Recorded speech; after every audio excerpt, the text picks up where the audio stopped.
ये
चाहिए पीने के लिए।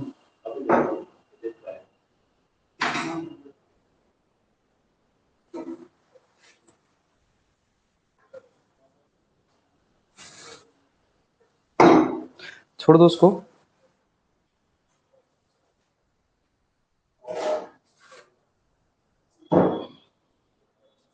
हो गया।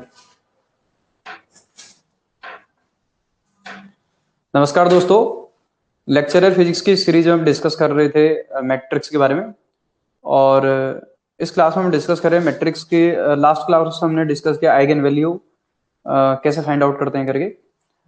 उससे पहले हमने डिस्कस करी थी रैंक। ठीक है, आज की क्लास में डिस्कस कर रहे हैं आइगन वैल्यू से आगे आइगन वेक्टर। तो सबसे पहले हम समझते हैं आइगन वेक्टर क्या होता है। हमने लास्ट क्लास में देखा था हमारे पास एक लीनियर ट्रांसफॉर्मेशन था। आज की क्लास में क्या समझने वाले हैं, आइगन वेक्टर कैसे फाइंड आउट कर देंगे करके।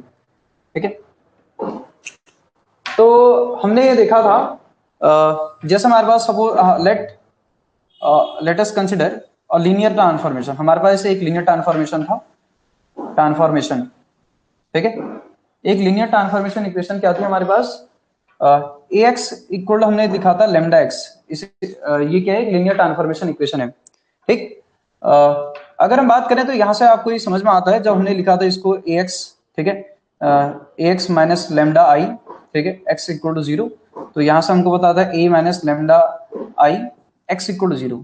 ये जो हमारे पास आता है इसी को हम क्या बोलते हैं, आइगन वेक्टर बोलते हैं। इसी को हम क्या बोलते हैं, आइगन वेक्टर, या इसको ये एक्स जो लिखा है इसको हम क्या बोलते हैं, आइगन वेक्टर। ठीक, ये समझ में आता है। अब आप इसको क्वांटम मैकेनिक्स से अगर रिलेट करना चाहते हो, क्वांटम मैकेनिक्स में ऐसे लगा सकते हैं कि ये वो वेव फंक्शन है। ठीक है, जैसे हम आपको पता है कि हम किसी जैसे मोमेंटम के ऊपर अगर हम आपके पास लगाते थे ऑपरेटर, जैसे यहाँ पर आपके पास सपोज के लिए मोमेंटम ऑपरेटर है। ठीक है, इसमें अगर वेव फंक्शन निकाला तो मोमेंटम की वैल्यू पता चल जाती थी। ये आप ऐसा समझिए, ये वेव फंक्शन टाइप का है। ये किस तरीके का, एक वेव फंक्शन टाइप का है। समझ आ रहा नहीं आ रहा? क्वांटम मैकेनिक्स से आप अगर आप रिलेट करना चाहते हैं तो आप ऐसे समझ सकते हैं कि जैसे हम आपके पास एनर्जी ऑपरेटर के ऊपर हम वेव फंक्शन लगाते थे, तो हमें सब जो समथिंग कुछ ऐसा मिलता था। जैसे अगर हम मैं बोलूं एच साइन इक्वल आपके पास ई इंटू आपके पास साइन बोलूं, तो ये जो हमारे पास है ये हमारा वेव फंक्शन भी तो होता था नहीं होता था। वहां इस तरीके की ट्रांसफॉर्मेशन इक्वेशन आती नहीं आती। कौन सी इक्वेशन है, आपको थोड़ा बहुत ध्यान में आ रहा होगा, ये कौन सी इक्वेशन है, श्रोडिंगर इक्वेशन, ऑलरेडी आप जानते भी हैं। ठीक है, तो ये वेव फंक्शन की तरह है। जैसे आइगन, अगर आपको वेक्टर अगर थोड़ा बहुत अगर समझ में नहीं आ रहा क्या है करके, तो आप एज अ वेव फंक्शन है इसको कंसिडर कर सकते हैं, और आगे जाके हम इसको क्वांटम मैकेनिक्स में वेव फंक्शन ही बोलेंगे। समझ में ही नहीं आई बात, ये समझ में आनी चाहिए। ठीक है, चलिए दूसरा, अभी तक हम ये जो ये निकाल लेते ना, इसको हम बोलते हैं एनर्जी आइगन वैल्यू बोलते थे। क्या बोलते थे, एनर्जी आइगन वैल्यू। तो हमारा मेन फंक्शन है कि ये जो हमारे पास मैट्रिक्स गिवन होती थी उसका जो वेव फंक्शन है, वो वेव फंक्शन क्या है या आइगन वेक्टर क्या है, हमें ये फाइंड आउट करना है। तो इसका कैसे फाइंड आउट करेंगे, तो उसको फाइंड आउट करने का भी हमारा तरीका डिस्कस कर लेंगे। सबसे पहले हम आइगन वेक्टर की कुछ प्रॉपर्टीज को डिस्कस कर लेते हैं। क्या क्या प्रॉपर्टीज हैं इसको हम समझ लेते हैं। ठीक है, इसको हम क्या बोलते थे, आइगन वेक्टर। क्या क्या प्रॉपर्टीज हैं मेंशन कर लेते हैं एक एक करके, फिर आगे बढ़ते हैं। लिखिए प्रॉपर्टीज ऑफ, लिखिए प्रॉपर्टीज, प्रॉपर्टीज। ठीक है, प्रॉपर्टीज। पहले हमारे पास प्रॉपर्टी क्या है, पहली प्रॉपर्टी है किसी भी मैट्रिक्स का जो आइगन वेक्टर होता है वो यूनिक नहीं होता है। ठीक है, मतलब कहने का मतलब है अगर हमारे पास एक कोई मैट्रिक्स है तो उसका ऐसा नहीं कह सकते एक ही होगा, सिर्फ आइगन वेक्टर सिर्फ एक ही होगा, ऐसा नहीं कह सकते, एक से ज्यादा हो सकते हैं, ठीक है। और खास करके अगर हमारे पास अगर कोई n ऑर्डर की अगर मैट्रिक्स होती है तो उसके पास n, आपके पास n या n से कम हो सकते हैं आइगन वेक्टर, n भी हो सकते हैं और n से कम भी हो सकते हैं, ठीक है। कई बार जब डिजेनरेट वैल्यू आती है उसमें हमें कई बार हम फाइंड आउट कर पाते हैं, कई बार फाइंड आउट नहीं कर पाते हैं। जैसे डिजेनरेट आइगन वैल्यू आ गई, मतलब सेम आइगन वैल्यू आ गई, तो कई बार हम कैलकुलेट कर लेते हैं और कई बार कैलकुलेट नहीं कर पाते। तो जिस बार कैलकुलेट नहीं कर पाएंगे उस समय आपके पास ऑर्डर से कम हमारे पास आइगन वेक्टर होंगे, और जिस समय हम पूरे आइगन वेक्टर कैलकुलेट कर पा रहे होंगे उस समय हमारे पास ऑर्डर के इक्वल आइगन वेक्टर आ जाएंगे, ठीक है। तो ये समझ में आना चाहिए। तो पहले आपके पास क्या है, आइगन, अगर हम बात करें eigen vector of any matrix A is, ठीक है, इज कोई मैट्रिक्स हमने ए बोल दी, ए इज नॉट यूनिक, ठीक है, यूनिक नहीं होता, पहली बात। दूसरा अगर हम बात करें, दूसरा हमारे पास पॉइंट है, सपोज के लिए हमारे पास क्या है, कोई मैट्रिक्स है जिसके आइगन वैल्यू λ1 λ2 λ3 अप टू सो आपके पास कुछ है, और उसके करस्पॉन्डिंग सपोज के लिए हमारे पास क्या है, आइगन वेक्टर हैं, सपोज के लिए x1 x2 x3 up to so on. ये सारे के सारे जो हमारे आइगन वेक्टर आते हैं ना, ये सारे के सारे लीनियरली इंडिपेंडेंट वेक्टर होते हैं। कैसे होते हैं, लीनियरली इंडिपेंडेंट वेक्टर। अब आपने पढ़ रखे लीनियरली इंडिपेंडेंट वेक्टर क्या होते हैं करके। लीनियरली इंडिपेंडेंट वेक्टर वो वेक्टर होंगे जो जिनके लिए डिटरमिनेंट की वैल्यू जीरो नहीं आएगी। जब डिपेंड करते हैं तो नॉर्मल सी बात है, हम उनको एक ही प्लेन में लिख सकते थे और उसकी डिटरमिनेंट की वैल्यू कितनी आती थी, जीरो आती थी। मैंने क्या बोला, मैंने कहा सपोज के लिए कोई मैट्रिक्स है ए और उसकी आइगन वैल्यू सपोज के लिए λ1 λ2 λ3 अप टू सो ऑन कुछ है, ठीक। तो उसके करस्पॉन्डिंग जो हमारे आइगन वेक्टर आएंगे x1 x2 x3 up to so on, जितने भी हमारे पास आइगन वेक्टर आ रहे हैं, ये सारे के सारे जो आइगन वेक्टर होते हैं ये एक आपके पास लीनियरली इंडिपेंडेंट सेट बनता है। क्या बनता है, एक लीनियरली इंडिपेंडेंट वेक्टर का सेट बनाते हैं। बात समझ आई। चलिए इसको आपके पास मेंशन कर देते हैं, इसमें लिखना इफ λ1 λ2 λ3, आपसे क्वेश्चन पूछे भी जाएंगे, ये ध्यान में रखना। जब क्वेश्चन बनेगा तो नॉर्मल सी बात, जब एमसीक्यू क्वेश्चन बनेगा तो उसमें ये सारी छोटी छोटी बातें पूछी जा सकती कि क्या होते हैं करके, जो आइगन वेक्टर होते हैं कैसे होते हैं, लीनियरली इंडिपेंडेंट जो सेट, जो आइगन वेक्टर का जो सेट होता है वो लीनियरली इंडिपेंडेंट होता है, डिपेंडेंट होता है। छोटे छोटे क्वेश्चन पूछे जाएंगे और वो बेसिक से रिलेटेड होंगे, तो ये बात हमें ध्यान में रखनी चाहिए, तो हमें प्रॉपर्टीज पता होनी चाहिए, ठीक है। इफ λ1 आपका λ3 up to 2 λn are the eigen value of a matrix A and its corresponding eigen vector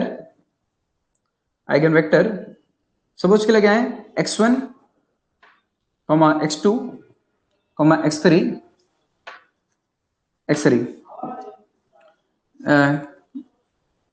इसमें लिखना then its corresponding eigen vector form a set of linearly independent vectors, ठीक है। ये समझ में आना चाहिए।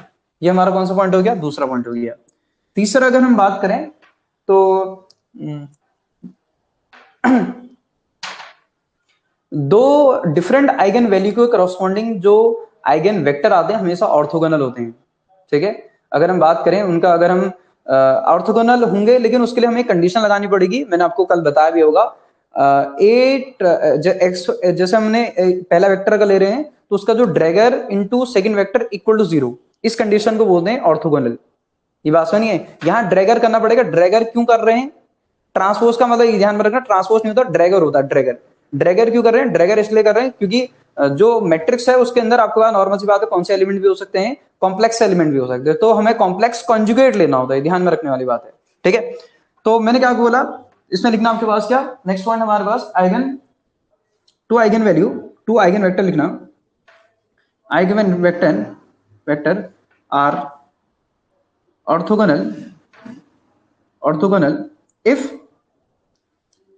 लिखना x1 ड्रैगर x2 इक्वल आपके पास क्या लिख देना 0, ठीक है। x1 ड्रैगर x2 इक्वल क्या लिख देना 0। ये हमारे पास दूसरी आपके पास, ये हमारे कौन सी प्रॉपर्टी होगी, तीसरी प्रॉपर्टी होगी। ठीक है,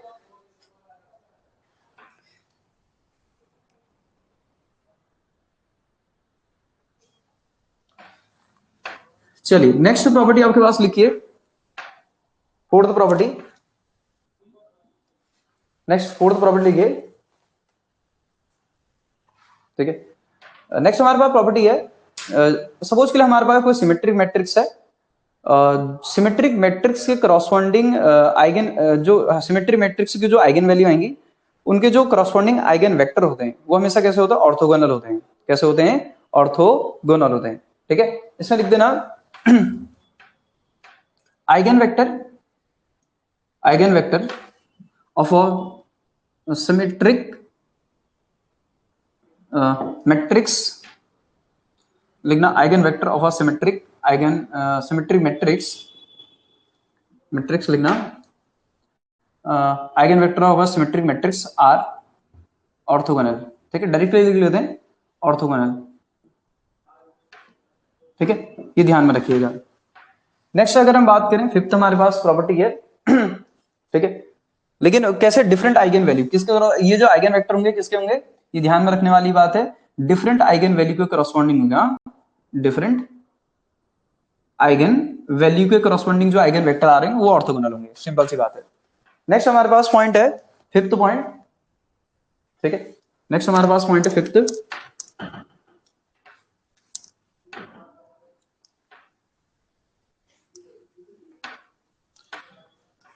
सपोज कि हमारे पास कोई आइगन वेक्टर है, late us consider eigen vector.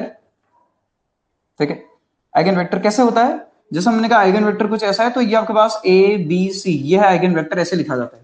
ठीक है, यहां पर कुछ भी हो सकता है, x1 x2 x3 भी आप लिख सकते हो ऐसे करके। ठीक है, ए बी सी भी लिख सकते हो, जो आपको लिखना है इस तरीके से लिखा जाता है। ठीक है, अब ये अभी नॉर्मल सी बात है, कई बार हमें ऐसी सिचुएशन आती है कि आइगन वेक्टर को नॉर्मलाइज करना पड़ जाता है। क्या करना पड़ जाता है, नॉर्मलाइज मतलब आपने क्वांटम मैकेनिक्स में नॉर्मलाइज का मतलब समझ रखा होगा, थोड़ा बहुत पढ़ा होगा कि हम क्या करते थे, जो टोटल आपके पास प्रोबेबिलिटी होती थी वो कितनी आती थी, 1, उससे का मतलब क्या होता था, नॉर्मलाइज करना।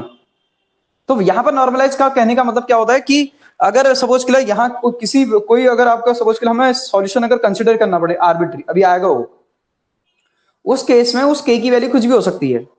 वहां याद है, वो हम नॉर्मलाइज करने में ए जो सपोज के लिए वेव फंक्शन अगर हमारे पास साइन प्रोडक्ट हुआ ए साइन के एक्स, अगर हमारे पास वेव कुछ होता था, नॉर्मलाइज करने में इस ए की वैल्यू फाइंड आउट नहीं करते थे, तो उसके लिए हम sign to sign star equal to 1 लगाते थे आपके पास जो जिस रीजन में वेव फंक्शन उसके लिए। तो सेम कंडीशन में अगर हम बात करें, यहां नॉर्मलाइज करने का कहने का मतलब क्या होता है, अगर यहां सपोज के लिए कोई अगर के अगर वेरिएबल आ रहा है, तो उस के की वैल्यू हमें पता थोड़ी है क्या है करके, कुछ भी हो सकती है, तो इसलिए हमें उसको क्या करना पड़ जाता है, नॉर्मलाइज करना पड़ जाता है। जैसे यहाँ ये एक कुछ भी हो सकता है, पता नहीं है क्या है करके, तो जैसे आप कहोगे सर इसका मतलब क्या, मैं कह दूं अगर कोई डिफरेंशियल इक्वेशन लिख दूं, साइन आपके पास x square plus omega square x equal to 0 sine. ठीक है, साइन इक्वल टू 0, और आपसे कह दूं ये इस इक्वेशन को सेटिस्फाई करेगा नहीं करेगा, बिल्कुल करेगा। इसकी जगह मैं साइन की जगह अगर यहाँ पर ए की जगह अगर बी भी यहाँ पर कुछ और भी लिख दूं ना, सपोज के लिए जैसे मैं यहाँ पर 2 लिख दूं या फिर 4 लिख दूं, साइन के एक्स लिख दूं, ये सारे के सारे सॉल्यूशन आपके पास इस डिफरेंशियल इक्वेशन को सेटिस्फाई करेंगे। बट यहां पर एक्चुअल वैल्यू क्या होगी, तो जो एक्चुअल वैल्यू को फाइंड आउट करने वाली बात आती है, इसलिए हम क्या करते हैं, उसको फंक्शन को नॉर्मलाइज करते हैं। ठीक, मैं इसलिए थोड़ा बहुत पुरानी वो क्वांटम मैकेनिक्स वाली बातें रिपीट कर रहा हूं, हो सकता है आपको थोड़ा बहुत अगर बातें अगर पता होंगी तो आपको कुछ बातें लिंक कर पा रहे होगी। ठीक है, नहीं तो अदरवाइज कोई बात नहीं तो आगे जाके देखोगे कि किस तरीके से हो रहा है करके।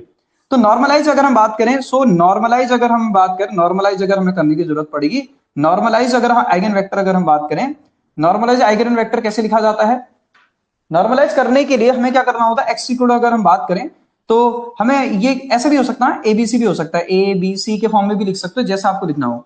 इसको नॉर्मलाइज करने के लिए हम क्या करते हैं, इस पूरे को किससे डिवाइड कर देते हैं, modulus of A square modulus of B square. ये मॉड इसलिए लगाया जा रहा है क्योंकि यहाँ कॉम्प्लेक्स नंबर भी आ सकते हैं, तो ध्यान में रखने वाली बात है। इसलिए आपके पास modulus of A square plus b square plus c square, और यहां लिख दिया मैं आपके पास क्या, ए बी सी, कुछ भी लिख दिया ऐसे करके। ठीक, मतलब यहां तो एबीसी आएगा, लेकिन नॉर्मलाइज करने के लिए हम क्या करते हैं, इसमें लिख देना we have to divide by, किससे नॉर्मलाइज करने के लिए क्या करना पड़ता है, a square plus b square plus c square या x one square plus x two square plus x three से हमें क्या करना पड़ता है, डिवाइड करना पड़ता है।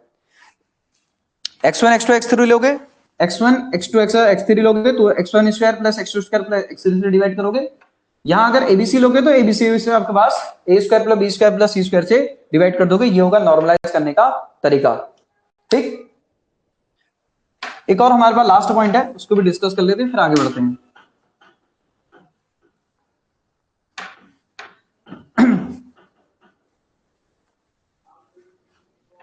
देखिए सपोज के लिए हमारे पास कोई मैट्रिक्स है और उस मैट्रिक्स से सपोज के लिए दो आइगन वैल्यू कैसे आ रही है, सेम। दो आइगन वैल्यू कैसे आ रही है जरा बोलो, सेम। तो अगर हम आइगन वेक्टर निकालने की अगर कोशिश करेंगे तो उसके आइगन वेक्टर आपके पास मे बी कैलकुलेट करना पॉसिबल हो भी सकता है और नहीं भी हो सकता है। ध्यान से सुन लेना ये बात को, मैंने अभी थोड़ी देर पहले रिपीट भी किया था, अगर ऑर्डर एन है तो एन आइगन वेक्टर होने चाहिए, बट सम केस में अगर आपके पास जब डिजनरेट आइगन वैल्यू आती है तब उस केस में आपका कई बार पॉसिबल होता है, कई बार पॉसिबल नहीं होता है। तो मैंने क्या बोला, मैंने आपसे बोला कि अगर सपोज कर लिया हमारे पास क्या है कि कोई मैट्रिक्स है जिसके बाद डिजनरेट आइगन वैल्यू, डिजनरेट मतलब समझ में आ रहा है, सेम आइगन वैल्यू, डिजनरेट मतलब सेम आइगन वैल्यू अगर है तो उस केस में ये पॉसिबल हो भी सकता है कि सारे के सारे आइगन वेक्टर फाइंड आउट करना पॉसिबल भी हो सकता है और नहीं भी हो सकता है। ये ध्यान में रखिएगा, ये तो क्वेश्चन को देखने के बाद पता चलेगा पॉसिबल है या नहीं है। ठीक, लेकिन आपको पॉइंट पता होने चाहिए, अदरवाइज आपको हो सर कभी आ रहा कभी नहीं आ रहा, तो आपको पता होना चाहिए हाँ कभी आ सकता है कभी नहीं आ सकता है। ठीक है, तो नेक्स्ट आपके पास इसमें पॉइंट लिख देना, if two or more eigen value, if two or more eigenvalue are equal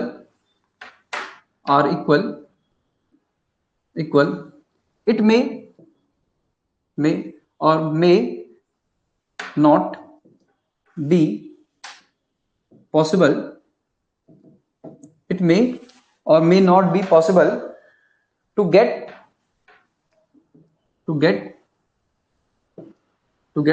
set of linearly independent vectors। ठीक है, ये पॉसिबल हो भी सकता है नहीं भी हो सकता है। ठीक है, करस्पॉन्डिंग टू लिख देना, करस्पॉन्डिंग किसके बारे में बात हो रही है, करस्पॉन्डिंग टू इक्वल वेक्टर। हाँ, इक्वल रूट्स मतलब इक्वल रूट्स, जो इक्वल रूट्स हैं, जो आइगन वैल्यूज हैं, आइगन वैल्यू मतलब या आइगन रूट बोलो, बात एक ही है, इसके करस्पॉन्डिंग जो वेक्टर होंगे वो कैलकुलेट कभी पॉसिबल होंगे कभी पॉसिबल नहीं होंगे। ठीक है, ये ध्यान में रखने वाली बात है। चलिए, तो मुझे लगता है ये प्रॉपर्टीज आपको थोड़ा थोड़ा बात समझ में आई होगी कि क्या है करके। थोड़ा इसलिए कह रहा हूं क्योंकि बाकी तो प्रॉब्लम को सॉल्व करके आएगा। ठीक है, बाकी तो प्रॉब्लम को सॉल्व करके आएगा, लेकिन जो बातें लिखी जा रही हैं वो समझ में आना चाहिए। लीनियरली इंडिपेंडेंट का मतलब क्या है, डिपेंडेंट का मतलब क्या है, और ये मैंने बातें इससे पहले कभी न कभी वेक्टर जब पढ़ाया होगा तो करी होंगी। ठीक है, चले फिर आगे।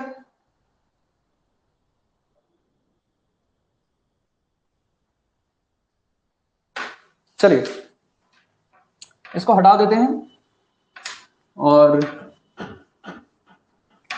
ठीक है, चांस कम होंगे कि क्वेश्चन आइगन वेक्टर पूछा जाए क्योंकि उसमें मैथ्स बहुत ज्यादा होती है।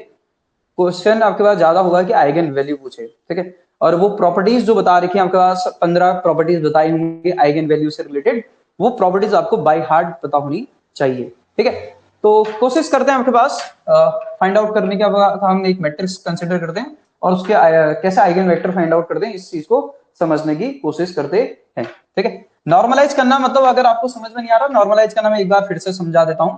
जैसे सपोज कर लिया नॉर्मलाइज द आइगन, जैसे आपसे ये बोल दिया जाए, ठीक, कोई आप 1 2 3 इस तरीके से हमारे पास सपोज कर लिया 2, ये कोई वेक्टर दे दिया x, इसको नॉर्मलाइज करने के लिए बोल दिया जाए। नॉर्मलाइज करने का कहने का मतलब क्या है, आपने कुछ नहीं करना है, ये जो वैल्यूज रखी है 1 square plus 2 square plus 2 square, इनका स्क्वायर रूट करके डिवाइड कर देना बस हो गया इस पूरे वेक्टर को। तो कितना आ जाएगा 1 बाई आपके पास 3, कितना आ जाएगा 1 2 2, क्योंकि हमें करना पड़ेगा, तो 1/3 2/3 2/3, कितना आ गया 1/3 2/3 और 2/3, ठीक, ये आ गया। तो ये जो आपके पास मिला ये नॉर्मलाइज आइगन वेक्टर है, ये कैसा है, नॉर्मलाइज आइगन वेक्टर है।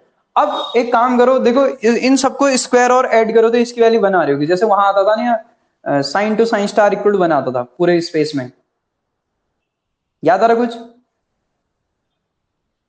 मतलब ये आप समझिए कि दोनों पैरेलल चल रहे हैं, पैरेलल, बातें सेम है, क्योंकि ये ध्यान में रखना वेव फंक्शन मैट्रिक्स में भी लिखा जाता है, इसीलिए मैंने भी बोला कि आपके पास ये वेव फंक्शन ही है, आइगन वेक्टर जो कह रहा हूं वो वेव फंक्शन ही है, ठीक है।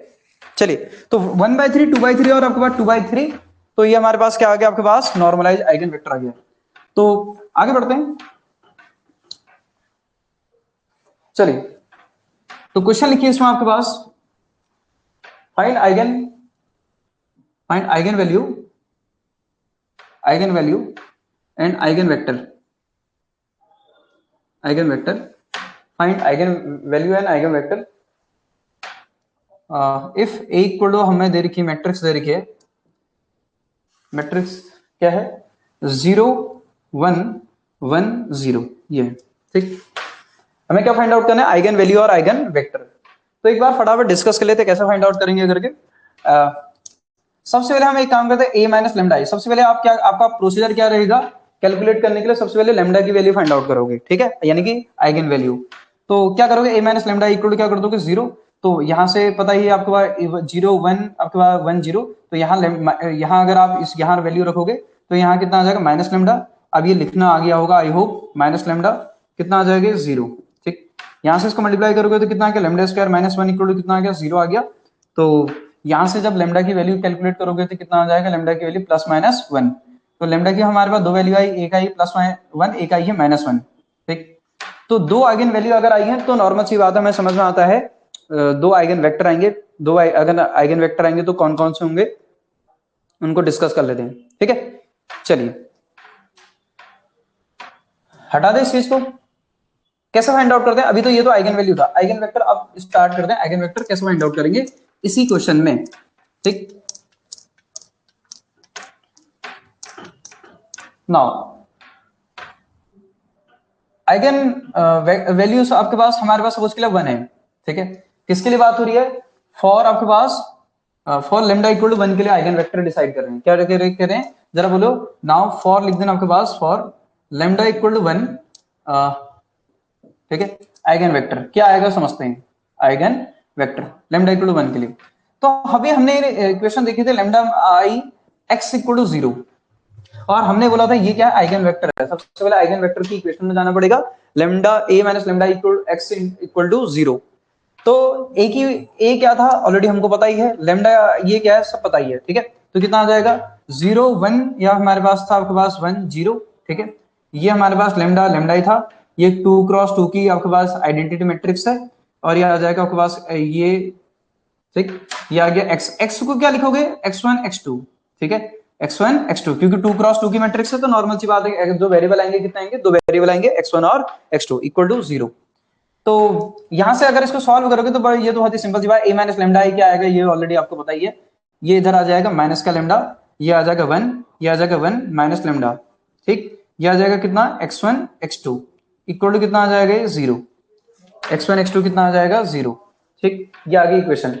अब यहां से अगर हम बात करें तो यहां से हमने किसके लिए लेमडा इक्वल टू 1 के लिए बोला, तो जैसे आप वैल्यू सब्स्टिट्यूट करोगे, लेमडा की वैल्यू आपके पास 1 सब्स्टिट्यूट करोगे, लेमडा इक्वल टू 1, तो आएगा -1 आएगा, कितना आएगा -1 आएगा, 1 आ जाएगा, 1 आ जाएगा, -1 आएगा, और यहां से हमारे पास कितना आ जाएगा x1 x2 इक्वल टू कितना 0। हमारा काम है x1 x2 फाइंड आउट करना, तभी जाके ये आइगन वेक्टर है, ये ध्यान में रखना, ये आइगन वेक्टर है, ये आइगन वेक्टर हो गया लेमडा इक्वल टू 1 के लिए। अब उसके लिए x1 और x2 की वैल्यू पता होनी चाहिए। कैसे कैलकुलेट करेंगे x1 और x2 की वैल्यू, एक काम करिए, सबसे पहले आपको ये बात ध्यान में रखनी होती है, इनको डायरेक्टली आपके पास सॉल्व नहीं करना होता है, अगर डायरेक्टली सॉल्व करोगे तो दोनों आपके पास सेम इक्वेशन आ जाएंगी, ठीक है। तो आपको क्या करना होता है, यहां से सॉल्व करने का प्रोसीजर क्या होता है, आपको फिर से नॉन जीरो रो बनानी होती है, ठीक है। क्या करना होता है, वही जैसे मैंने रैंक फाइंड आउट करी थी उसी प्रोसीजर को फॉलो करना होता है। अब हमने आपके पास यहां से क्या करने की कोशिश करी, मैंने इसमें आपके पास ऑपरेशन लगाया, R2 changes R2 plus R1 कर दिया, R2 changes R2 plus R1। जैसे ही ऑपरेशन आप अप्लाई करता हूं तो -1 ये आ जाएगा 1, ये आ जाएगा हमारे पास 0, ये आएगा 0, और यहां से ये आएगा x1, ये आएगा x2 इक्वल टू कितना आएगा 0। फिर से मैं रिपीट कर रहा हूं, मैंने क्या बोला कि यहां जब आप यहां तक कैलकुलेशन करते हो तो इसके बाद मैंने कहा था डायरेक्टली मल्टीप्लाई नहीं करना होता है, आप सॉल्यूशन नहीं फाइंड आउट कर पाओगे उस केस में। आप देख लो माइनस का x1 प्लस x2, या आएगा x1 माइनस x2, तो x1 equal to x2, x1 equal to x2, कोई कहीं कुछ कंक्लूजन निकला, कुछ कंक्लूजन नहीं निकला।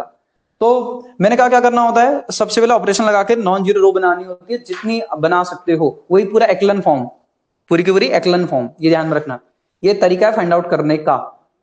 अब हमने क्या करा, अब आपको ये समझ में आ रहा होगा, इसकी जो रैंक आ रही, इस मैट्रिक्स की जो रैंक आ रही है, अगर आप इसको रैंक ऑफ ए भी बोल सकते हो, इसकी जो रैंक ऑफ ए आ रही है वो आपके पास कितनी आ रही है, जरा बोलो 1, कितनी आ रही है 1। और इसी को हमने क्या बोला था, आर बोला था। अब एक स्टेटमेंट लिखाया था, हो सकता है वो स्टेटमेंट दूसरा हो गया, तीसरा होगा, जब हमने रैंक ऑफ मैट्रिक्स लिखा होगा वहां स्टेटमेंट मेंशन था, अगर किसी मैट्रिक्स की रैंक आ रही है आपके पास आर, और ऑर्डर हो उसका आपके पास कितना, ऑर्डर उसका एन को हम ऑर्डर कितना है 2 है, देन उसके बाद जो सॉल्यूशन होंगे ना, अगर आप इसको सॉल्व करोगे -x1 plus x2 equal to 0 आएगा। वेरिएबल कितने हमारे पास 2, इक्वेशन कितनी है 1, तो हमें पता चल पाएगा, नहीं पता चल पाएगा। तो हमें क्या करना पड़ेगा, एक सॉल्यूशन अपने मन से मानना पड़ेगा, तो मैंने लिखा होगा उसके बाद n minus R arbitrary solution होंगे। याद आ रहा कुछ, पहले क्लास उसमें देखना, मैंने जब रैंक ऑफ मैट्रिक्स पढ़ा होगा उसमें एक पॉइंट मेंशन किया होगा, सब उसके लिए कोई मैट्रिक्स है जिसके रैंक का आर है और उसका ऑर्डर एन है, तो उसके बाद N minus R arbitrary solution आप कंसिडर कर सकते हो। मतलब अगर एन माइनस आर, मतलब जैसे आपके पास जितने भी आएंगे, जैसे सपोज के लिए यहाँ पर कितना आ रहा, मैंने बोला था कि equal to N minus R, तो यहाँ से कितना आएगा 2, यहाँ आपके पास आर की वैल्यू कितनी 1, तो आपके पास 1, तो इसके आप एक सॉल्यूशन आप आर्बिट्री कंसिडर कर सकते हो, एक सॉल्यूशन आप खुद कंसिडर कर सकते हो, कुछ भी। समझ में ही नहीं आई बात, पता ही नहीं चल पाएगा, क्यों, क्योंकि आप जब इसको सॉल्व करोगे -x1 plus x2 equal to 0, कुछ आएगा क्या, नहीं, दो वेरिएबल है, एक ही क्वेश्चन, कहां से आएगा, कुछ नहीं आएगा। तो क्या करेंगे फिर, करने का हमारा तरीका क्या होगा, अगर हम बात करें तो यहां से हमारे पास क्या आ जाएगा, सो k इक्वल टू 1, यानी कि एक क्या होगा, आर्बिट्री सॉल्यूशन होगा, क्या होगा, ये ध्यान में रखना, एक आर्बिट्री सॉल्यूशन होगा, एक आर्बिट्री सॉल्यूशन आप कंसिडर करना पड़ेगा। इक्वेशन क्या आ रही है, इक्वेशन आ रही है माइनस का x1 plus x2 equal to कितना आ रहा है, 0 आ रहा है, ये आ रहा है। तो x1 की वैल्यू इसका मतलब किसके इक्वल आ रही है, x2 के इक्वल आ रही है, x1 की वैल्यू किसके इक्वल आ रही है, x2। अगर मैं कुछ लेट कर दूं, x1 को कुछ मान दूं तो x2 अपना आप ही पता चल जाएगा। जैसे मैंने आपसे बोला, इसको मैं इधर इरेज कर रहा हूं, फॉर एग्जाम्पल मैंने बोला x2 इक्वल टू k है, तो x1 भी अपने आप कितना आ जाएगा, k आ जाएगा, आएगा नहीं आएगा। जैसे मैं अगर x1 मानूंगा तो x2 अपना आप पता चल जाएगा, इसीलिए कह रहा हूं कि एक अपने मन से मानना पड़ेगा, इस बात को समझिए। तो यहां से आपके पास कितना आ जाएगा, आइगन वेक्टर कैसे लिखा जाएगा, ये आपके पास x1 और x2 हमारे पास है, तो यहां से हमारे पास क्या आ गया, k और k। अब देखो ये फिर से k के फॉर्म में आ गया, अब आपको क्या करना पड़ेगा, लेकिन वहां तो k के फॉर्म में आंसर मिलेगा ही नहीं, तो आपको क्या करना पड़ेगा, इसको नॉर्मलाइज करना पड़ेगा। नॉर्मलाइज करने के लिए मैंने आपको बताया था, ये जो होते हैं इनको आपके पास k square plus k square, ये हमारा पहला आइगन वेक्टर है जो लैम्डा के 1 के करस्पॉन्डिंग था। यहां से कितना आ जाएगा k, और ये आ जाएगा k, तो यहां से 1 ओवर कितना आ जाएगा, ये आ जाएगा √2 इंटू के, और ये आ जाएगा k, और ये आ जाएगा k, ठीक, √2 इंटू के आ जाएगा, k को अंदर मल्टीप्लाई कर दो, तो यहां से आपको आइगन वेक्टर मिल जाएगा करस्पॉन्डिंग टू आइगन वैल्यू आपके पास कितना, लैम्डा इक्वल टू 1। तो x इक्वल हमारे पास आ गया, यहाँ से x की वैल्यू आ गया आपके पास 1/√2, k को अंदर मल्टीप्लाई कर दीजिए, आ जाएगा 1 1, ठीक। This is the eigen vector corresponding to eigen value, किसके करस्पॉन्डिंग, आइगन वैल्यू आपका लैम्डा इक्वल टू 1, उसका आइगन वेक्टर है। क्या ये जो समझ में आया क्या चल रहा है करके, क्या चल रहा है, कुछ समझ में आ रहा है, बताइए, नहीं तो रिपीट करा जाएगा।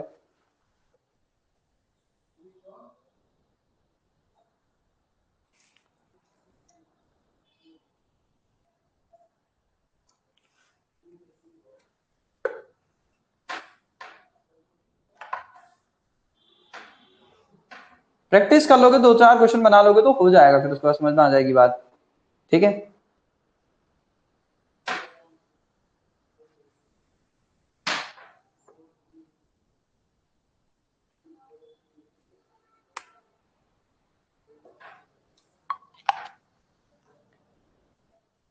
ठीक है, तो अब हमारा आइगन वेक्टर दूसरा फाइंड आउट करना है, second eigen vector corresponding to eigen value क्या, लैम्डा इक्वल टू -1। ठीक है, तो चलिए उसको भी फाइंड आउट करते हैं और आपके पास देखते हैं कि आपके पास वो कितना आ रहा है। चलिए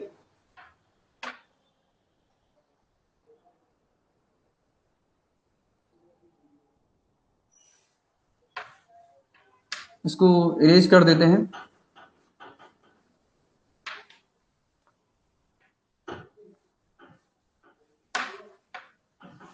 चलिए, तो ये आंसर नहीं आया अभी, लैम्डा इक्वल टू -1 बचा है।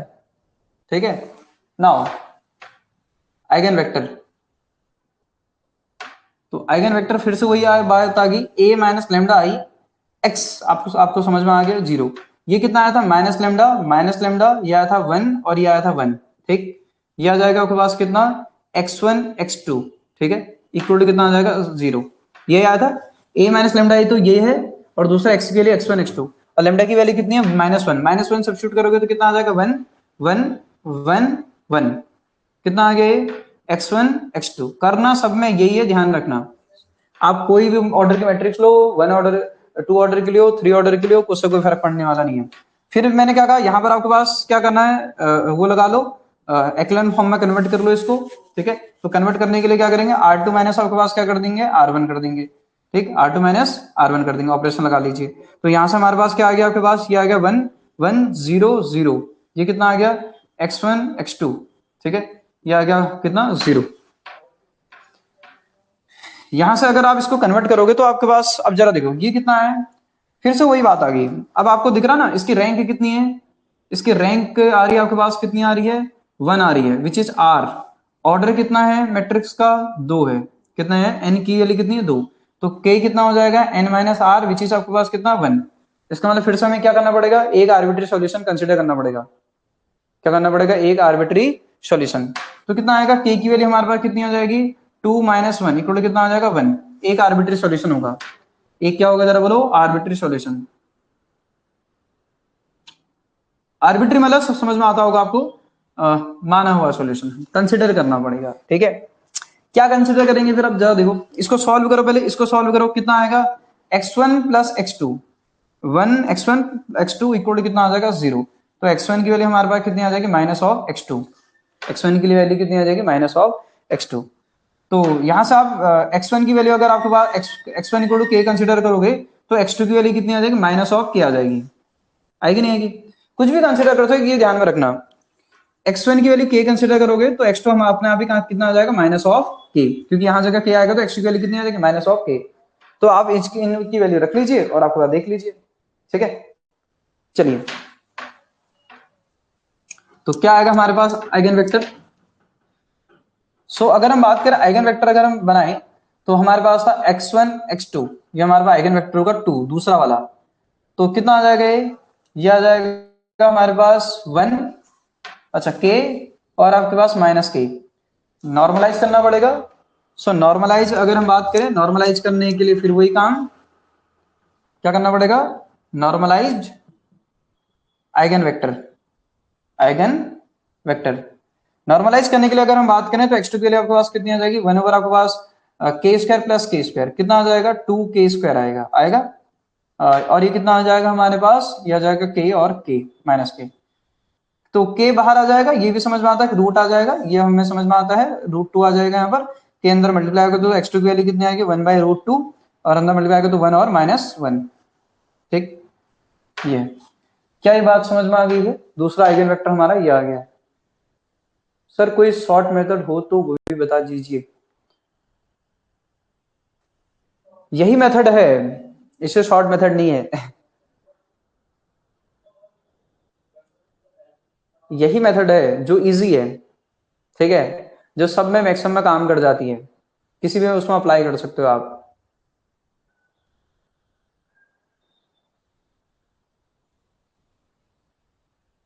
ठीक है, मेथड इजी है, करना कुछ नहीं है।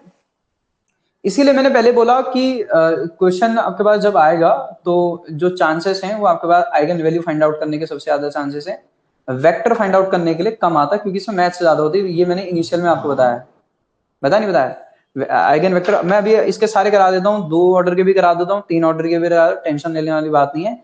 इसलिए मैंने पहले बोला कि आइगन वेक्टर का क्वेश्चन रेयरली पूछा जाता, लेकिन लेकिन आपको आना चाहिए सॉलिड तरीके से, ठीक है। अच्छा, एक बात मैंने कल बताई थी कि डिफरेंट आइगन वैल्यू के करस्पॉन्डिंग जो आइगन वेक्टर आते हैं हमेशा ऑर्थोगोनल होते हैं। तो अगर हम बात करें हमारे पास, जरा देखने समझने की कोशिश करना, जैसे हमारे पास क्या था, आइगन वैल्यू आपके पास लेमडा, एक थी हमारे पास आइगन वैल्यू लेमडा 1 थी, उसके करस्पॉन्डिंग जो आइगन वेक्टर आया था अभी हमने कैलकुलेट करा था, उस बात को भी वेरीफाई कर लेते हैं, ठीक है। ये ध्यान में रखिए, पुरानी बात है। क्या बात है पुरानी? मैंने बोला था eigen vector corresponding to different eigen value are orthogonal, ठीक है। कल मेंशन किया होगा ये पॉइंट आपने। तो लेमडा 1 इक्वल आपके पास कितना 1, x2 की वैल्यू 1/√2, कितना है कि 1/√2, और ये हमारे पास कितना था 1 और 1, ये हमारा पहला आइगन वेक्टर था। दूसरा लेमडा 2 के करस्पॉन्डिंग हमारे पास जो आइगन वेक्टर आया है -1 के करस्पॉन्डिंग आइगन वेक्टर आया है 1/√2, ये आया हमारे पास 1 और -1, ये हमारे पास 2 आइगन वेक्टर आए हैं, ठीक है। 2 डिफरेंट आइगन वैल्यू के करस्पॉन्डिंग 2 आइगन वेक्टर हैं। हमने ये मेंशन किया था, हम फाइंड आउट करेंगे x1 ड्रैगर आपके पास x2, ये फाइंड आउट करेंगे। करिए जरा, इसमें ड्रैगर लगाओगे तो 1/√2 तो ऐसे ही रहेगा, इसमें वो लगाओगे तो ये जो रो होगी वो किसमें, क्योंकि कॉम्प्लेक्स तो है नहीं, तो किसमें कन्वर्ट हो जाएगा, ये कॉलम है तो रो में कन्वर्ट हो जाएगा, तो 1 और 1 आ जाएगा, खत्म। और ये 1/√2 ऐसे ही रहेगा, और हमारे पास कितना आ जाएगा 1 और -1, ठीक, ऐसे करके। तो ये बाहर आ जाएगा 1 और √2 कितना हो जाएगा 2, ये आ जाएगा 1 1, ठीक, ये मैट्रिक्स है। और 1 और -1 मल्टीप्लाई करिए मैट्रिक्स को 1/2, इससे इसको मल्टीप्लाई करोगे कितना आ जाएगा 1, इससे इसको मल्टीप्लाई करोगे तो -1, इसकी वैल्यू कितनी आ जाएगी 0। तो आपने जब सॉल्व किया तो आपको क्या मिल गया, x1 ड्रैगर x2 की जो वैल्यू आ रही है वो कितनी आ रही है 0 आ रही है, कितनी आ रही है 0। क्या ये बात वेरीफाई हो चुकी है जो कल हम डिस्कस कर रहे थे? मैंने कहा था कि जब हम आइगन वेक्टर पढ़ेंगे तो उस बात को वेरीफाई कर लेंगे, याद आ रहा है? लास्ट क्लास में हमने डिस्कस किया था कि डिफरेंट आइगन वैल्यू के करस्पॉन्डिंग जो आइगन वेक्टर होते हैं वो ऑर्थोगोनल होते हैं। तो ऑर्थोगोनल मतलब इनका जब आप x1 ड्रैगर x2 करोगे तो कितना आएगा 0 आएगा, ठीक। तो ये बात समझ में आ गई है। चलिए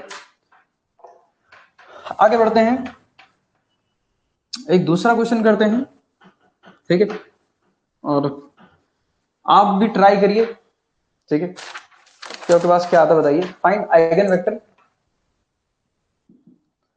फाइंड आइगन वेक्टर, मैट्रिक्स आपको दे रखी है क्या, मैट्रिक्स है -5 2 2 एंड -2, ठीक है। तो सबसे पहले आपको पता ही है कि अगर ये मैट्रिक्स देखिए तो आपको सबसे पहले क्या फाइंड आउट करना पड़ेगा, आइगन वैल्यू। हाँ, सबसे पहले आइगन वैल्यू फाइंड आउट करनी पड़ेगी, फिर आइगन वेक्टर। ट्राई करो तो फिर जरा क्या आता करके, फिर उसके बाद देखते हैं।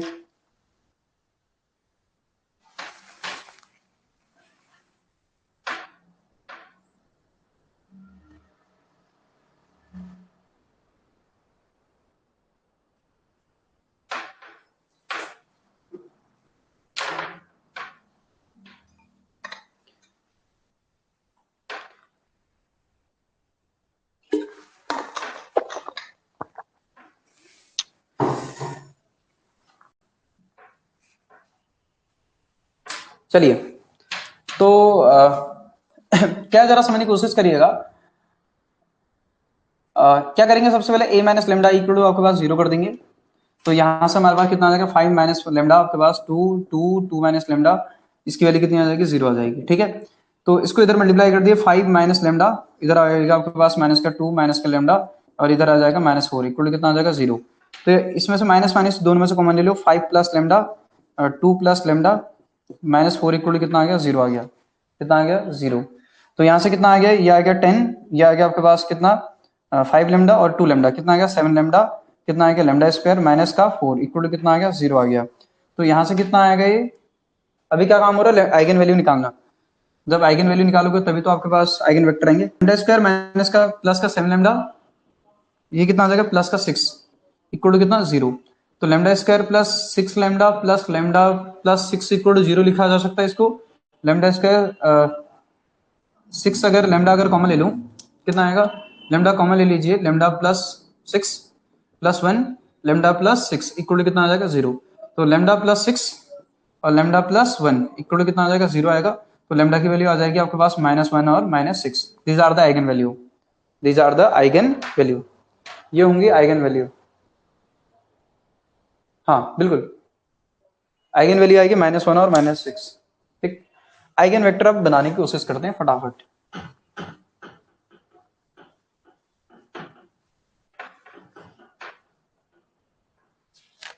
चलिए अगर हम बात करें आइगन वेक्टर की, तो आइगन वेक्टर अगर हम बात करें, ठीक है, तो किसके करस्पॉन्डिंग लैम्डा इक्वल टू, सबसे पहले बात कर लेते हैं -1 के करस्पॉन्डिंग आइगन वेक्टर के करस्पॉन्डिंग, इसके इस आइगन वैल्यू के करस्पॉन्डिंग देख लेते हैं आइगन वेक्टर। तो कितना है a minus lambda I, procedure आपको पता चल चुका है क्या करना है करके, इक्वल टू 0। तो a माइनस लैम्डा आई करेंगे तो हमारे पास जो मैट्रिक्स थी वो क्या थी, मैट्रिक्स हमारे पास थी -5 2 और इधर था हमारे पास 2 और -2। ठीक है, तो a माइनस लैम्डा आई कितना है -5 माइनस का लैम्डा 2 2 -2 माइनस का लैम्डा, ये आया था हमारे पास मैट्रिक्स। ठीक, ये आएगा मैट्रिक्स। या x की वैल्यू, x को क्या रखेंगे x1 x2, ठीक, इक्वल टू क्या कर देंगे 0 कर देंगे। अब यहां से एक काम करिए, सबसे पहले लैम्डा की वैल्यू -1 रखिए, -1 अगर यहाँ रखोगे तो +1 हो जाएगा। तो -5 +1 अगर रखो तो -4 आ जाएगा, 2 आ जाएगा, यहाँ 2 आएगा, यहाँ +1 आएगा, तो कितना आ जाएगा -2 +1 यानी कि 1 आ जाएगा। ठीक, ये तो ये आ जाएगा x1 x2, कितना आ जाएगा 0। अब इसके बाद क्या करेंगे, इसके बाद मैंने आपको बताया था कि ट्रांसफॉर्मेशन आपके पास लगेगा और उसके बाद सॉल्व हो जाएगा, ये -1 आएगा। हाँ चलिए,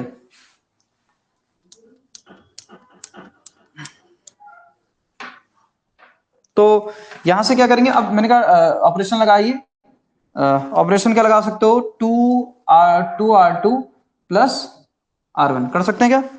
तो यहां से अगर हम इसको सॉल्व करेंगे तो कितना आ जाएगा हमारे पास -4 2, और मैंने कहा नीचे वाली रोज को 0 बनाना होता है, क्या करना होता है, नीचे वाली रोज को 0 बनाना होता है। तो यहाँ से -2 आपके पास ये कितना आ जाएगा 0 आ जाएगा, और ये भी कितना आ जाएगा 0 आ जाएगा, और ये कितना आ जाएगा x1 x2, ठीक, इक्वल टू कितना आ जाएगा हमारे पास 0। अगर आप समझ पा रहे हैं, फिर से वही बात आ गई, रैंक हमारे पास आ रही है इसकी, ये जो हमारे पास मैट्रिक्स बनी है इसकी जो रैंक आ रही है आपके पास r, जिसको हम बोलते हैं 1 आ रही है, और ऑर्डर जो है ऑलरेडी हमें बताई है, ऑर्डर आपके पास कितना है 2 है, विच इज n। तो k होता है n माइनस r। ठीक, ये लाइन मैंने पिछली क्लास में दिखा रखी है, यानी कि एक हमारे पास आर्बिट्री सॉल्यूशन होगा, मतलब एक सॉल्यूशन हमें इसका मानना पड़ेगा। मानना क्या पड़ेगा, जैसे for example -4x1 plus 2x2 equal to 0, तो हमारे पास आ गया आपके पास 2x1 इक्वल टू कितना आ गया x2 आ गया, नहीं आ गया 2x1 इक्वल टू कितना आ गया x2। अब एक सॉल्यूशन का क्या मानना पड़ेगा, मान लो कुछ भी, जैसे हमने इसका सॉल्यूशन लेट बोल दिया, लेट हमने बोल दिया x1 इक्वल टू k। ठीक, आप k किसी को भी मान सकते हो, उसको क्रॉसिंग आपका आइगन वेक्टर चेंज हो जाएगा। ठीक है, ये ध्यान में रखना, इसलिए मैंने इनिशियल में एक लाइन, फर्स्ट लाइन ही लिखाई थी, eigen vector of a matrix is not unique. ठीक है, ये ध्यान में रखिएगा। x1 की वैल्यू k, तो x2 हमारे पास कितना आ जाएगा जरा बोलो 2k, कितना आ गया 2k। तो आइगन वेक्टर अगर हम लिखने की कोशिश करें तो क्या आ जाएगा जरा बोलो। इसीलिए जब नॉर्मलाइज करोगे ना, जो स्टैंडर्ड फॉर्म होगी ना, जो एग्जाम में जो पूछा जाएगा ना, वो नॉर्मलाइज पूछा जाएगा, क्योंकि नॉर्मलाइज करने के बाद सबका सेम ही आएगा, भले आप इन वेरिएबल को कुछ भी लिख लें, ये ध्यान में रखना। तो अगर हम बात करें x की वैल्यू, अगर हम बात करें तो ये हमारे पास कितना आ जाएगा x1 और x2। तो x अगर हम बात करें तो यहाँ हमारे पास कितना आया है, यह आया k और यह आया 2k। ठीक, अगर इसको नॉर्मलाइज करेंगे तो कितना आ जाएगा 1 बाई यह आ जाएगा k स्क्वायर, कितना आएगा k square plus 4k square. ठीक, और ये कितना आ जाएगा k और 2k, और ये कितना आ जाएगा 1/√5 और k, और कितना आ जाएगा k और 2k। ठीक, तो यहां से अगर आप इसका सॉल्यूशन अगर समझ पा रहे हैं तो हमें कुछ ऐसा देखने को मिल रहा है। x1 जो आ रहा है, पहला जो करस्पॉन्डिंग किसके करस्पॉन्डिंग था, लैम्डा इक्वल टू -1 के करस्पॉन्डिंग, यार 1/√5, और ये आ गया क्या, k से डिवाइड कर दीजिए, 1 और 2 आ रहा है। ठीक, ये आ रहा eigen vector corresponding to lambda equal to -1। ऐसा आना चाहिए। माइनस का 2√2√5 एंड 1/√5 होगा आइगन वेक्टर कॉरस्पॉन्डिंग टू -6। देखते हैं।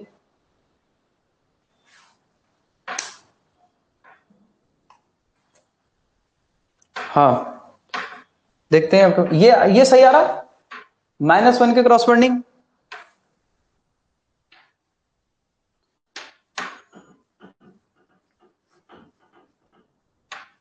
इसको हटा देते हैं। चलिए लेमडा इक्वल, अगर हम बात करें लेमडा की वैल्यू -6 जब होगी देन आइगन वेक्टर क्या आएगा, आइगन वेक्टर क्या आएगा। तो आइगन वेक्टर की अगर हम बारे में बात करें तो a minus lambda I equal x equal to 0, ठीक है। ये थी आपके पास, इसकी वैल्यू हमारे पास कितनी आ रही थी, ये हमारे पास था -5 माइनस का लेमडा 2 2 माइनस का 2 माइनस का लेमडा इक्वल टू 0। शायद हमारे पास मैट्रिक्स यही थी, मैट्रिक्स की वैल्यू हमारे पास क्या थी, -5 2 2 और -2, ठीक है। चलिए लेमडा की वैल्यू कितनी रखनी है, -6 रखनी है। जैसे इसकी जगह -6 रखोगे, एक मिनट, x1 x2, ठीक है, इक्वल टू 0।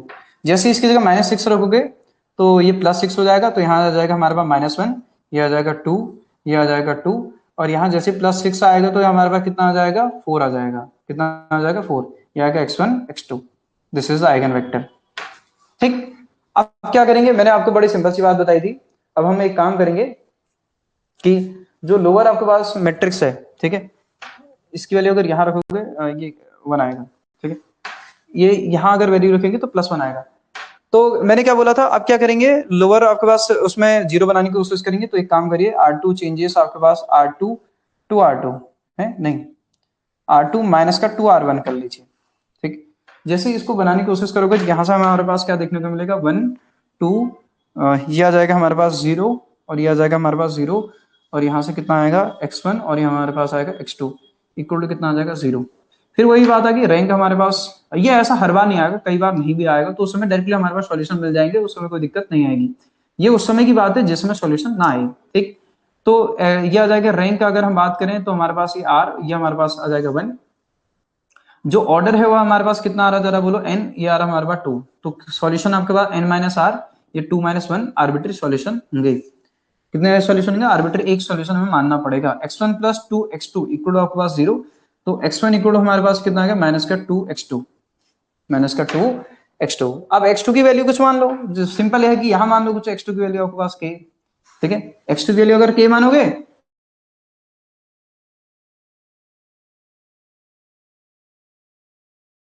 वैल्यू आ जाएगी -2k। आइगन वेक्टर बनाइए और आपके पास वैल्यू सब्स्टिट्यूट कर दीजिए, ठीक, क्योंकि x1 x2 ही तो चाहिए होते हैं।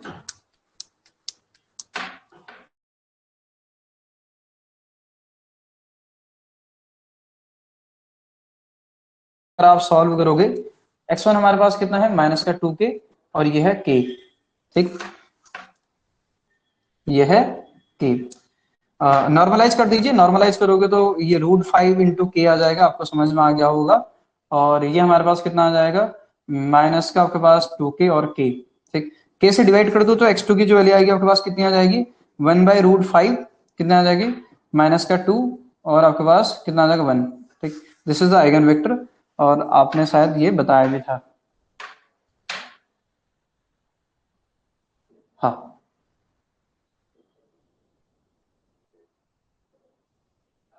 हाँ बिल्कुल सेम, सही है। तो ये निकालने के तरीके हैं, एक हम थ्री ऑर्डर के मैट्रिक्स को भी कर लेते हैं, तो उसके बाद हमें आइडिया आ जाएगा कि किस तरीके से प्रॉब्लम को सॉल्व करना है करके। तो उसके बाद कुछ प्रैक्टिस के लिए हम क्वेश्चन आपको दे देंगे, ठीक है। चलिए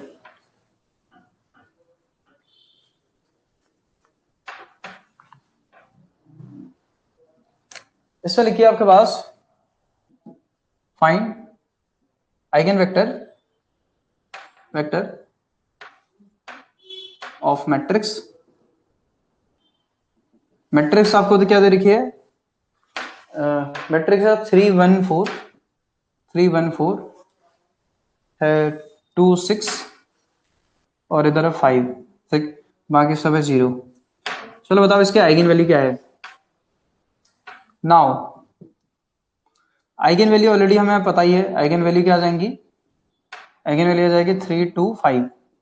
ये क्या है आइगन वैल्यू, ये क्या है आइगन वैल्यू, यही है कुछ और है,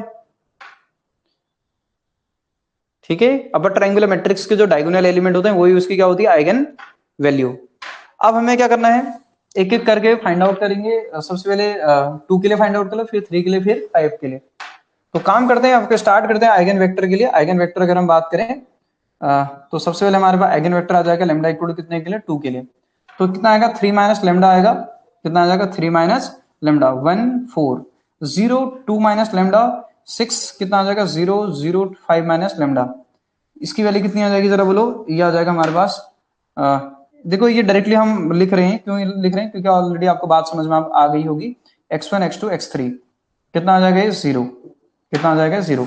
a minus lambda equal to 0, क्या लिखा है मैंने a minus lambda equal to 0, तो a माइनस लेमडा आई करोगे तो यही आएगा आपके पास 0। अब लेमडा की वैल्यू यहाँ 2 रखोगे तो आपको जो ठीक है यहाँ से जो फॉर्मेट देखने को मिलेगी ये कितनी आ जाएगी 3 माइनस 1, 3 माइनस अच्छा कितना है 2 है, 3 माइनस 2 करोगे कितना आ जाएगा यहाँ 1 आएगा, ये 0 रहेगा, ये 0 रहेगा, ये भी 0 रहेगा, ये 1 रहेगा, ये 4 रहेगा, यहाँ कितना आएगा 2 माइनस 2, ये इधर 0 हो जाएगा, इधर कितना आएगा 5 माइनस 2, 5 माइनस 2 करोगे तो इधर 3 आ जाएगा और इधर 6 रहेगा। और ये हमारे पास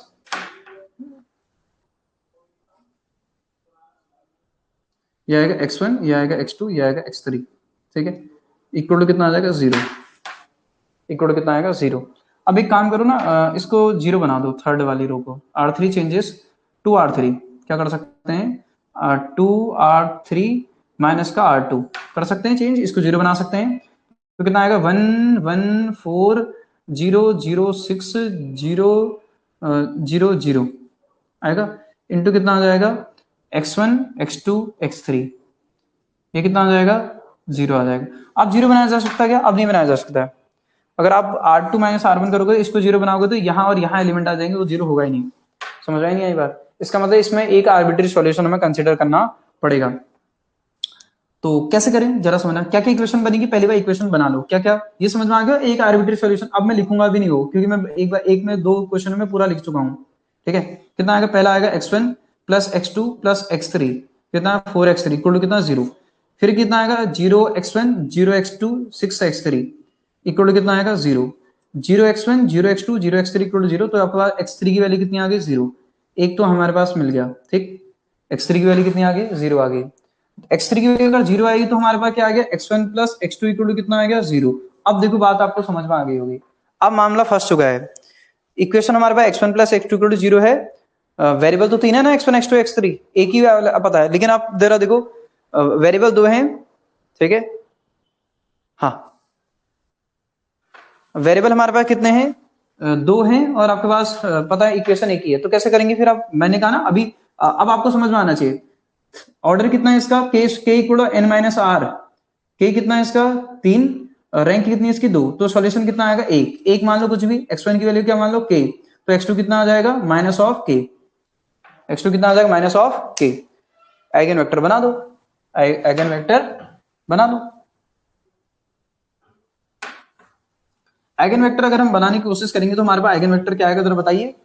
अगर हम बात करें आइगन वेक्टर, अगर हम बात करें तो हमारे पास आइगन वेक्टर आएगा पहला, ये आएगा x1 x2 x3, और यहां से अगर हम बात करें x1 की वैल्यू हमारे पास कितनी आ जाएगी, देखिए x1 की वैल्यू k, इसकी वैल्यू आपके पास माइनस k, और इसकी वैल्यू कितनी है 0 है। नॉर्मलाइज करोगे तो कितना आएगा 1/√2 k आएगा, 1 माइनस 1 और 0, ठीक। यहाँ पर कांस्टेंट भी लिखा हो सकता है, पूरा का पूरा ध्यान में रखना, कांस्टेंट का मतलब नॉर्मलाइज है, ये ध्यान में रखना। लिखा कुछ भी जा सकता है, के से अगर मल्टीप्लाई करोगे, अच्छा के से मल्टीप्लाई कर भी दिया ऑलरेडी, आपको पता भी चल गया है, तो कितना आ गया, ठीक है। के अगर मल्टीप्लाई कर दो, के इधर था, के इधर था, के इधर था, मल्टीप्लाई कर दो, कितना आ जाएगा ये आ जाएगा 1 minus 1 0, this is eigen vector. क्या यही आ रहा था, बताइए, यही आना चाहिए। अब करेंगे किसका क्रॉसपॉन्डिंग, अब करेंगे आपके पास लेमडा इक्वल टू 3 का क्रॉसपॉन्डिंग, चलिए इसको हटा देते हैं।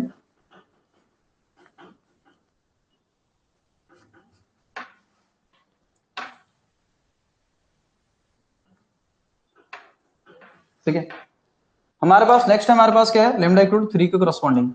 नाउ लेमडा इक्वल टू 3 के करस्पॉन्डिंग कितना आएगा, हमारे पास जो मैट्रिक्स हमारे पास थी ऑलरेडी आपको समझ में आ रहा होगा, वो थी 3 माइनस लेमडा, ठीक है, 0 0 2 माइनस लेमडा 0 5 माइनस लेमडा, ये हमारे पास था। ठीक, इधर था 1, इधर था 4, इधर था 6। ठीक, इक्वल टू हमारे पास था x1 x2 x3, equal to कितना था, 0 था। लेमडा की वैल्यू कितनी रखनी, 3 रखनी, तो 0 1 4, इधर आ जाएगा 0 0 0, इधर आ जाएगा हमारे पास 2 माइनस 3, अगर रखो करोगे 2 माइनस 3 करोगे तो -1, कितना आ जाएगा -1, और ये कितना आ जाएगा 6, और 5 माइनस 3 कितना आ जाएगा 2, और यहाँ से कितना आ जाएगा ये x1 x2 x3। ठीक, इक्वल टू कितना आएगा, 0 आएगा। अब इसमें आप ऑपरेशन लगाइए और ट्राई करिए। ऑपरेशन लगाने के अगर मैं करूं, इसमें से इसको माइनस करूं, इसमें से इसको माइनस करोगे ना, इसको 0 बनाने की कोशिश करोगे, ये नीचे आ जाएगा, तो 0 होगा क्या, नहीं। इसका मतलब समझ में आता है, समझने की कोशिश करिएगा। यहां से अगर हम बात करें तो इसका जो रैंक आ रही कितनी आ रही है, 3 आ रही है, आ रही नहीं आ रही, तो यहाँ पर हम वो अगर हम इसको मल्टीप्लाई करो जरा, क्या क्या आ रहा जरा देखो, 0x1, यानी कि x1 तो वैसे ही हट गया, जरा देखो, देखो सॉल्यूशन आएगा ही नहीं, x आ ही नहीं रहा, देखो x वाले तीनों के तीनों 0 हो गए। जब ऐसी भी कंडीशन है ना कि x1 का कोएफिशिएंट आएगा ही नहीं, देखो किसमें आ रहा है, क्या आ रहा है, पहली इक्वेशन आ रही है x2 प्लस 4x3 आ रही है, दूसरी इक्वेशन आ रही है माइनस का x2 प्लस 6x3 आ रही है, इक्वल टू 0, इक्वल टू 0, और तीसरी इक्वेशन आ रही है 2x3 इक्वल टू कितनी आ रही है, 0 आ रही है। तो पहला आपको एक बात तो पता चल चुकी है, क्या बात पता चल चुकी है, कि x3 तो 0 है, x3 तो 0 है, x3 0 है, तो आप इसको 0 करोगे तो x2 भी कितना आ रहा है, 0 आ रहा है, ये भी समझ में आ गया, x2 भी 0 आ गया। चलो ये ना, यहाँ वैल्यू रख दो, यहाँ रख लो या यहाँ रख लो, बात है की है, x3 अगर 0 है तो यहाँ वैल्यू रख दो, x2 भी कितना आ रहा है, 0 आ रहा है। बट x1 क्या है, x1 तो पता ही नहीं है, x1 तो पता है ही नहीं, तो फिर भी आप फिर से आपको क्या करना पड़ेगा, लेकिन लेट तो करना ही पड़ेगा, कुछ ना कुछ तो होगा ही।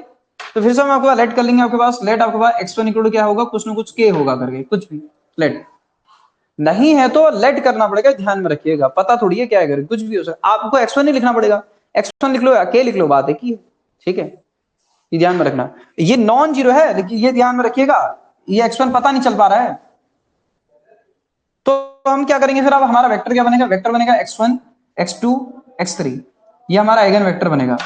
यहां वैल्यूज अगर रखोगे तो कितना आ जाएगा, ये आ जाएगा k 0 0, ठीक, नॉर्मलाइज करोगे तो कितना आ जाएगा 1 0 0, क्यों, k से k कैंसिल आउट हो जाएगा, समझ में आई बात, ये आइगन वेक्टर हमारा बन जाएगा 1 0 0।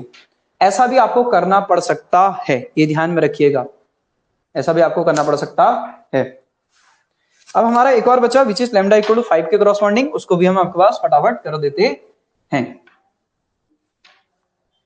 एक 2 ऑर्डर का कराई दिया, 3 ऑर्डर का एक पूरा डिटेल करा देते हैं, फिर इसके बाद आगे।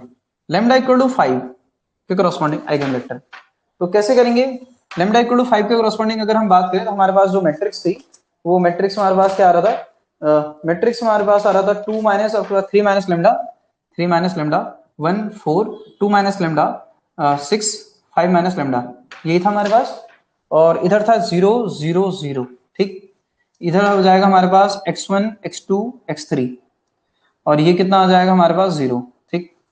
अब लेमडा की वैल्यू 5 रखोगे तो यहाँ जाएगा आपके पास माइनस का 2 1 4 0 0 0, यहाँ अगर 5 रखोगे तो आपके पास कितना आ जाएगा माइनस का 3, ठीक, यहाँ जाएगा 6, और यहाँ जाएगा हमारे पास 0, ठीक, और ये आ जाएगा x1 x2 x3 equal to कितना आ जाएगा 0, ठीक, ये आ जाएगा। ये किसके करस्पॉन्डिंग आ रहा है, लेमडा इक्वल टू 5 के करस्पॉन्डिंग। अब क्या करेंगे, इसको 0 बना सकते हो तो बना लो, अगर इसको 0 बनाने की कोशिश करोगे तो ये नीचे आ जाएगा, आएगा नहीं आएगा। अगर इसको अगर मल्टीप्लाई करते हो, ऑपरेशन लगाने की कोशिश करते हो ना आप, अगर आप इसमें ऑपरेशन लगाने की कोशिश करोगे तो आप ये कोशिश करोगे इसमें से इसको माइनस करने की कोशिश करोगे। वैसे आप बताइए इसकी रैंक कितनी आ रही है, इसकी रैंक आ रही है आपके पास कितनी, इसकी रैंक आ रही है आपके पास 2, और ऑर्डर कितना है इसका, ऑर्डर कितना है 3 है, ऑर्डर कितना है 3, तो सॉल्यूशन कितना होगा, एक इसका आर्बिट्री सॉल्यूशन होगा, एक क्या होगा आर्बिट्री सॉल्यूशन। तो कैसे निकाल सकते हैं फिर से वही बात आ गई हमारे पास, तो मल्टीप्लाई करिए, अब हमारे पास कोई और चांस है नहीं, बाद में कुछ कंसीडर करना पड़ेगा। माइनस का 2x1 plus x2 plus 4x3 equal to 0, पहली इक्वेशन ये बनी। दूसरा माइनस का 3x2 plus 6x3 equal to 0 आ गया। तीसरी इक्वेशन हमारे पास है नहीं, ठीक है, तीसरी इक्वेशन हमारे पास है नहीं। तो कुछ लेट कर लो, फिर आप क्या कर सकते हैं, फिर यहाँ से 3x2 इक्वल आपके पास 6x3 आ रहा है, यहाँ से इसको कैंसिल आउट करो, x2 की वैल्यू आपके पास क्या आ रहा है, 2x3 आ रही है। x3 की वैल्यू आपके पास कुछ k मान लो, तो x2 हमारे पास कितना आ जाएगा, 2k आ जाएगा। कितना आ जाएगा, 2k। और इन दोनों वैल्यूज को आप कहाँ सब्स्टिट्यूट कर दीजिए, यहाँ सब्स्टिट्यूट कर दीजिए, तो आपको किसकी वैल्यू मिल जाएगी, आपको वैल्यू मिल जाएगी x1 की। तो माइनस का 2x1 जो आ रहा है, ये कितना आ जाएगा हमारे पास, x2 की वैल्यू क्या है 2k, और इसकी वैल्यू कितनी है 4k, इक्वल टू कितना आएगा, 0 आएगा, नहीं आएगा। तो यहां से हमारे पास कितना आ जाएगा, माइनस का 2x1 plus 6k equal to 0। तो माइनस का 2x1 इक्वल टू कितना आ जाएगा, उधर जाएगा तो कितना आ जाएगा 6k, इससे कैंसिल आउट हो गया, तो x1 की वैल्यू कितनी आ जाएगी 3k, ये है, ठीक, ये ध्यान में रखना। तो x1 x2 x3 हमारे पास क्या आ चुके हैं, ये आ चुके हैं, और आपके पास आपका आइगन वेक्टर अब तैयार है। क्या आइगन वेक्टर बना, आइगन वेक्टर हमारे पास बना, जो x3 है वो बना आपके पास x1 x2 x3, और यहां से जब आप इनकी वैल्यू सब्स्टिट्यूट करोगे तो कितना आ जाएगा। आप कहोगे सर आप x2 को भी तो लेट कर सकते हो, आप लेट कर सकते हो, उसकी कोई दिक्कत नहीं है। जब आप नॉर्मलाइज करोगे, फाइनल वेक्टर बनाओगे, तो आएगा सेम ही, आप इसको लेट करो या इसको लेट करो, बात एक ही है। मानते इस तरीके से हैं कि कैलकुलेशन थोड़ा इजी हो जाए। जैसे मुझे पता है कि अगर मैं इसको k करूंगा तो फिर वो k/2 होगा, तो k/2 क्यों बनाना है यार, फ्रैक्शन में क्यों डालना, फिर बाद में नॉर्मलाइज करना पड़े जिसके लिए। तो इसलिए आपके पास उसको मानो कि जिससे फ्रैक्शन में ना जाए, खत्म। बोलिए कितना आ जाएगा, यहाँ से ये आ जाएगा हमारे पास, कितना आ जाएगा, ये आ जाएगा 3k, और ये आ जाएगा 2k, और ये आएगा k, ठीक। तो यहां से अगर आप समझ पा रहे हैं तो नॉर्मलाइज कर दीजिए, नॉर्मलाइज करोगे तो यहाँ से आपके पास 1 ओवर कितना आ जाएगा, √14 आएगा शायद, ये 9 1 10 4 14, ये आ जाएगा k, 3k 2k, और ये आ जाएगा k। तो यहाँ से x3 की जो वैल्यू आ रही है 1/√14, यह आ जाएगा 3 2 1, ये आ रहा है फाइनल वेक्टर, ठीक, विच इज x3। तो इस तरीके से हमारे पास कैलकुलेशन है आइगन वेक्टर को फाइंड आउट करने की, ये तरीके हैं आइगन वेक्टर को फाइंड आउट करने के, ठीक है। ये बात समझ में आ रही नहीं आ रही है, ये हमारे पास क्या है, आइगन वेक्टर को फाइंड आउट करने के तरीके। अब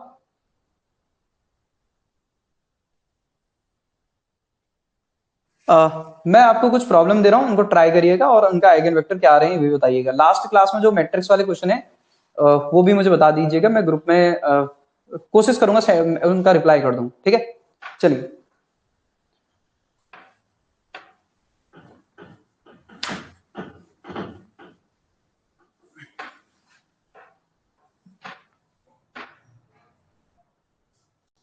चलिए, तो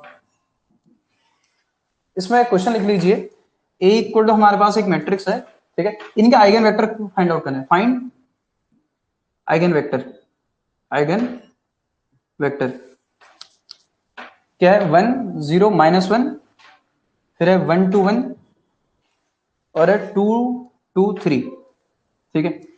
और दूसरे हमारे पास मैट्रिक्स है, दूसरा क्वेश्चन है, उसमें मैट्रिक्स की वैल्यू दे रखी है आपको 4 2 -2, दूसरा है -5 3 2, और चौथा हमारे पास है -2 4 1, ये हमारे पास दूसरी मैट्रिक्स है, ठीक है।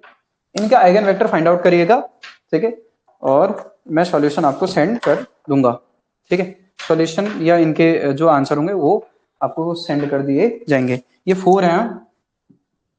चलिए आज की क्लास यहीं पे एंड कर दें, बाकी डिस्कस करेंगे कल।